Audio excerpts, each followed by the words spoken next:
News, सच जरूरी है। नमस्कार, एमएनएस न्यूज लाइव में आप सभी का स्वागत है। मैं हूं आपके साथ अर्शी अंसारी। आइए देखते हैं देश और दुनिया की तमाम बड़ी खबरें। राष्ट्रपति मुर्मू करेगी आयुष्मान भाव अभियान का शुभारंभ। 2 अक्टूबर तक अस्पतालों में मुफ्त होगी हेल्थ चेकअप। जी हां, राष्ट्रपति द्रौपदी मुर्मू वीडियो कॉन्फ्रेंसिंग के जरिए आज आयुष्मान भाव योजना की शुरुआत करेगी। ये एक राष्ट्रव्यापी पहल है जिसका मकसद हर गांव और कस्बे में स्वास्थ्य सेवाओं को पहुंचाना है। दरअसल प्रधानमंत्री मोदी के जन्मदिन के अवसर पर 17 सितंबर से 2 अक्टूबर तक राष्ट्रव्यापी स्वास्थ्य अभियान चलेगा, जिसके तहत स्वास्थ्य और कल्याण केंद्र पर आयुष्मान मेले लगेंगे और लोगों के हेल्थ चेकअप होंगे। इसके अलावा इसके तरह कई जागरूकता कार्यक्रम और रक्तदान व अंगदान अभियान भी चलाए जाएंगे। 60,000 लोगों को दिए जाएंगे आयुष्मान भारत कार्ड। जी हाँ, आयुष्मान भाव योजना के तहत 60,000 गरीबों को आयुष्मान भारत कार्ड दिए जाएंगे, जिसके तहत 5 लाख रुपए सालाना मुफ्त इलाज की सुविधा मिलेगी। इस अभियान के तहत सेवा पखवाड़ा मनाया जाएगा और हेल्थ व वेलनेस सेंटर खोले जाएंगे जहां लोगों के मुफ्त चेकअप किए जाएंगे। जी हाँ, मेडिकल कॉलेज और ब्लॉक में लगाए जाएंगे हेल्थ कैंप। इस अभियान के तहत गरीबों के लिए ही नहीं बल्कि मध्यम वर्ग के लोगों के लिए हेल्थ कैंप लगाए जाएंगे। इस दौरान सभी जिलों में सरकारी मेडिकल कॉलेज और ब्लॉक में हेल्थ कैंप लगाए जाएंगे जहां लोगों का मुफ्त में चेकअप होगा। साथ ही इस कार्ड की तरह मुफ्त में इलाज भी उपलब्ध कराया जाएगा। इसके अलावा इस अभियान के तहत लोगों को बीमारियों और सेहत से जुड़ी जरूरती चीज़ों के प्रति जागरूक किया जाएगा।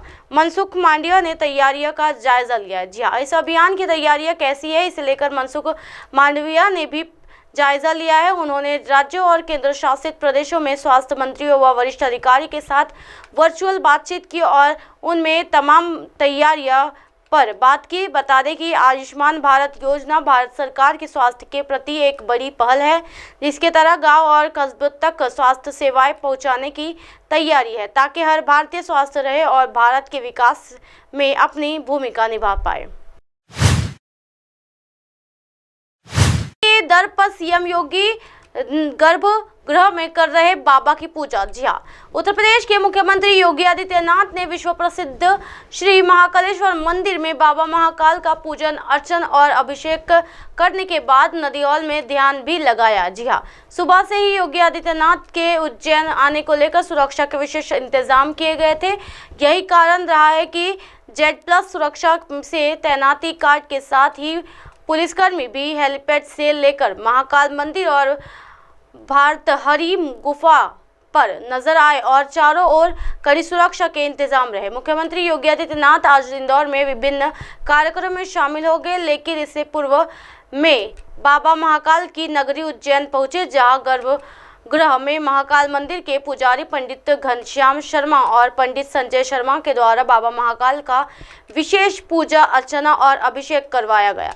योगी आदित्यनाथ अखिल भारतीय भेष 12 पंथ नाथ संप्रदाय के अध्यक्ष भी है, इसलिए गर्भगृह में उनके द्वारा की गई पूजा अर्चना कुछ विशेष रही, जिसमें बाबा महाकाल को अर्पित की गई सामग्री दूध दही पंचामृत भी भर्तहरि गुफा ले जाया गया था। इस दौरान उनके साथ भर्तहरि गुफा के पीर महंत रामनाथ महाराज और वाल्मीकि धाम के पीठाधीश्वर उमेश नाथ महाराज भी उपस्थित रहे।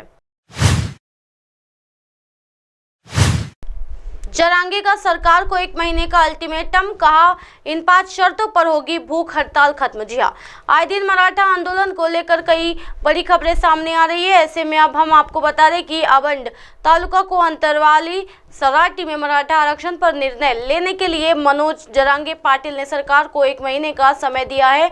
उन्होंने चेतावनी दी है कि अगर सरकार ने 1 महीने में फैसला नहीं लिया तो वो 31वें दिन भूख हड़ताल करेंगे। उन्होंने कहा, यह आंदोलन आम मराठाओं ने खड़ा किया है, वे हमें परेशानी में डालने की कोशिश कर रहे हैं, इसलिए मनोज जरांगे ने अपील की है कि कोई भी हिंसक आंदोलन न करें। गौरतलब हो कि पिछले 15 दिनों में जालना के अंतरवाली सराती में आरक्षण को लेकर आंदोलन चल रहा है। अंतिम चरण में मराठा आरक्षण की लड़ाई। जी हाँ, मनोज जरांगे ने कहा, मराठा आरक्षण की लड़ाई अब अंतिम चरण में है।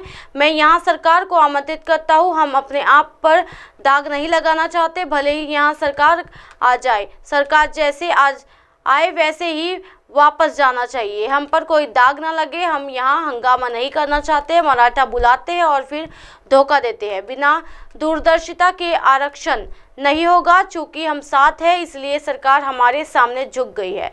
मनोज जरांगे ने आगे कहा। आगे इस बारे में बात करते हुए जरांगे आरक्षित जाति की बदनामी ना हो इसलिए सरकार को 2 कदम पीछे हटते हुए 1 माह का समय दिया जाता है, लेकिन 31 तारीख से मराठों को कुणबी प्रमाण पत्र दिया जाए तो ये हम आंदोलन बंद कर देंगे। लेकिन सरकार को 1 महीने की मोहलत दी गई।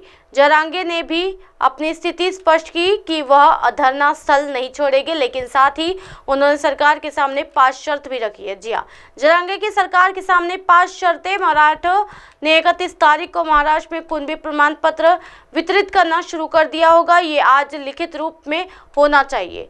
महाराष्ट्र में जितने मामले दर्ज हुए सभी पर काम होना चाहिए। जो अधिकारी दोषी है उन्हें निलंबित किया जाना चाहिए। भूख हड़ताल तुड़वाने के लिए मुख्यमंत्री, दोनों उप मुख्यमंत्री, सारी कैबिनेट, छत्रपति संभाजी राजे, छत्रपति उदय राजे, सरकार और मराठा समुदाय के बीच दोनों मौजूद रहना चाहिए। मुख्यमंत्री या सरकार को यह सब हमें लिखित स्वरूप में देना चाहिए। सरकार हमें टाइम बॉन्ड बताए। 12 अक्टूबर को 100 एकड़ में बड़ी सभा। जी आगे जरांगे ने कहा कि अगर सरकार हमारे मांगे नहीं मानती है तो आज से 30 दिन बाद यानी 12 अक्टूबर को 100 एकड़ से महासभा होगी। इतना ही नहीं बल्कि मनोज जरांगे ने यह भी कहा है कि विधानसभा को विराट या मराठों के नाम से भी पुकारा जाए तो भी सरकार हिल जानी चाहिए। नहीं लागूगा घर की दहलीज जब तक मराठों को आरक्षण नहीं मिल जाता। जी हाँ, मैं अपनी भूख हड़ताल नहीं रोकूंगा, हम ये जगह नहीं छोड़ेंगे, मैं अपने बच्चों का मुंह नहीं देखूंगा, ये घर की दहलीज को पार नहीं करूंगा। अब से भूख हड़ताल को अगले महीने के लिए श्रृंखलाबद्ध भूख हड़ताल में बदल दे। जरांगे ने इस समय ये भी समझाया। किसानों ने दिल्ली में 8 महीने तक आंदोलन किया। जरांगे ने यह भी कहा कि अब हम सरकार को 1 महीने का समय देंगे। इसी तरह की दिन भर की तमाम बड़ी खबरों से फिर कराएगी आपको रूबरू। तब तक देखते रहिए MLS न्यूज़ नेटवर्क। मेरे साथ ये निर्शन सारी के साथ नमस्कार।